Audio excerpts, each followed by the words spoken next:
This is Jenny with Envision Advisors, and I'm here with Leah today and our clients Emily and Kyle in front of their beautiful new rental home that they just bought.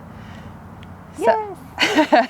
So Leah, can you tell us a little bit about what the clients are looking for, the type of property, the type of location, and then we'll kind of move on in and we'll explain the house a little bit more? Sure. Yes. So when they first contacted me, they were looking for 3-bed, 1-bath, just a solid property that would make a good traditional rental. So this is a solid area, perfect solid rental property. So it just worked out perfectly.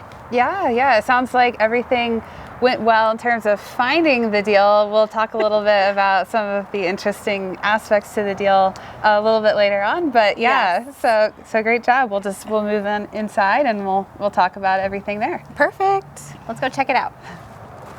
All right, so we're standing inside the living and dining area as soon as you enter the home. It's, very welcoming, very cozy, like really cute wood floors and everything. So let's get to the nitty gritty of it. So what was the property listed at? What did you guys end up buying it for? Let's go through the details of those numbers. Yes. So the property was listed at $165,000. It's definitely well under market value in this area. Mm-hmm. So they had previously been under contract a couple times that fell out. So they did a massive price drop down to $165,000. And so we were able to snag it up at that price. Yeah, you guys got it the day of the price drop, right? Yes. And just went in really strong and gave the listing agent and the seller confidence that you guys were going to close on this property. Yes, yeah. I had actually spoken to her previously when we came across it, and it had just went under contract. So we were bummed. And then Kyle brought it back to my attention when they did the price drop. We were like, let's get it. So that's how that went. Okay, yeah. So what did you end up buying it for? So if it was listed at $165,000, I understand that you guys actually ended up paying more, but not for the reason you would normally suspect in this market. So tell us a little bit about that. So we ended up closing at $173,500. Okay. So it kind of worked out perfectly. We had a problem with the sewer line. So the sewer line needed replaced. But the appraisal came in $20,000 over value. So the appraisal came in at $185,000. So we were able to increase the purchase price to kind of finance the sewer line. So that's how that worked out. Yeah, I love that opportunity. And it's hard in this market because everything's moving so fast. A lot of properties are not appraising for what you're purchasing them for. So the fact that you guys have all that buffer and to be able to finance the cost of a major repair, I think that's hugely beneficial, and it's going to make a very minimal impact on your monthly payment. So right. I love that you guys did that. Yes, it worked out perfectly. Yeah. And they still have equity. Yes, exactly. And then what was closing costs for this? I think our closing costs were around $6,300. So not too shabby. Okay, and 25% down, right? Yep. Okay.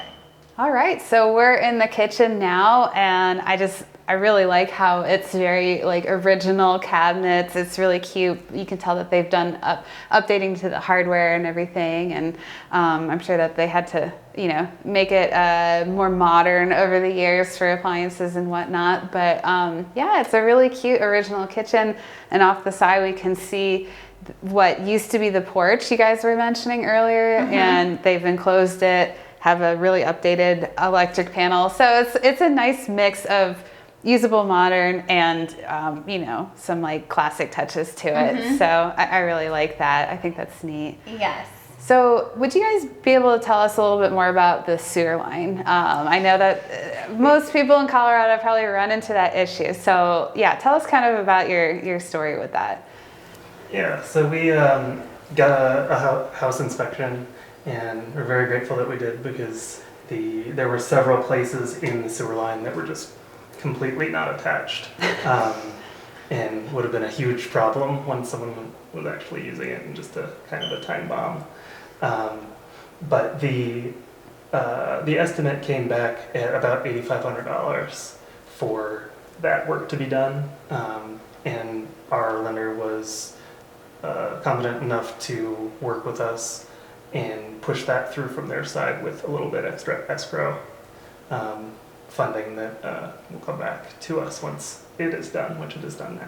Great, yeah. So we can use the facilities here. So, so yeah, just to kind of reiterate what you guys were talking about earlier, for some context, you bumped up the purchase price, and then the seller gave you essentially a credit on the back end. So your net back to that 165 purchase price, but you're able to finance the sewer. So I think that's a great plan.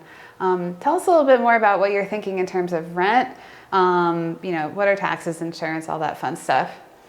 Yeah, so it's typical rent in this area is like 12 to 14.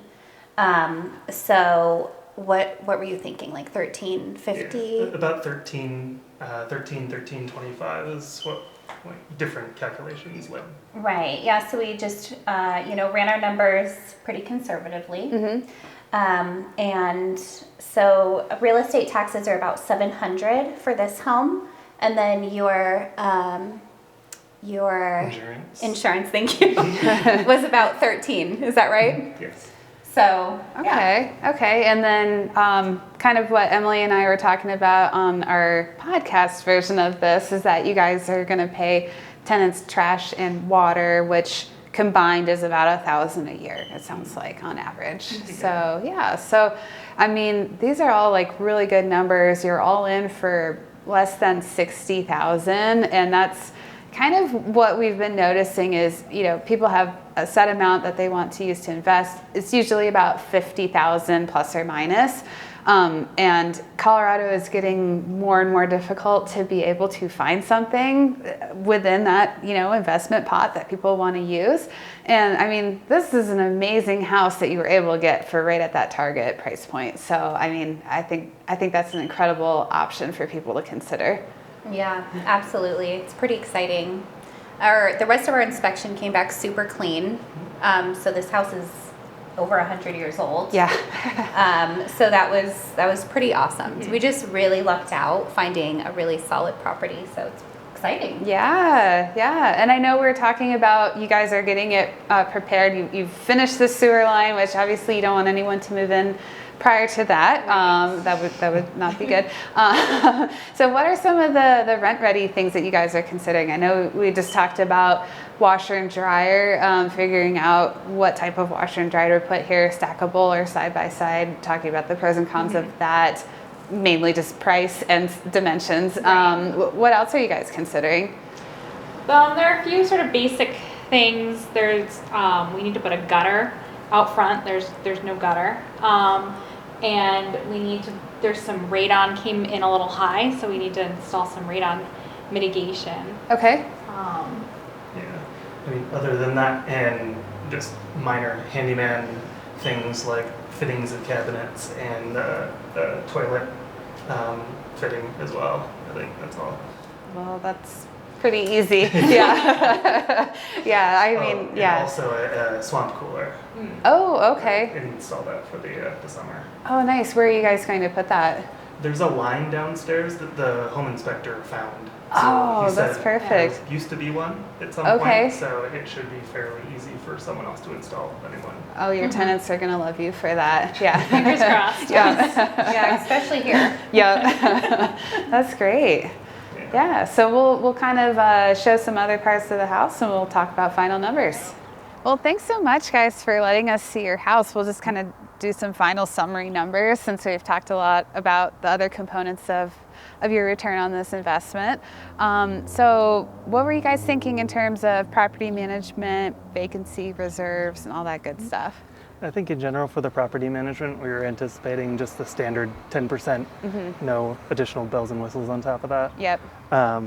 We went a little bit conservative with the vacancy rate. I think in a lot of cases closer to Denver, it's like 5%, but we upped it to 8%. So about 1 month a year.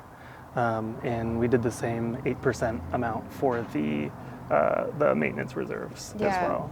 And I think that makes sense. I think that's a reasonable amount just because you've taken care of some of the big stuff, the sewer line being one. So, you know, and the house is in beautiful condition. So like, I think 8% seems pretty reasonable for that. So yeah, if we kind of sum everything up that we've ran through during this tour, you guys are looking to cash flow about $150 a month, which $100 a month is usually everyone's like favorite cash flow goal. And, you know, you check that off the box. You're at that, you know, little over $50,000 initial investment. So you check that as well. So I think that this is just like an awesome case study of a property that didn't need a ton of work. It's really cute. It's in a great location, and it meets the typical investor requirements for a single family home investment. So yeah, congrats to all you guys for finding this and closing on it, and yeah, just having a really good property.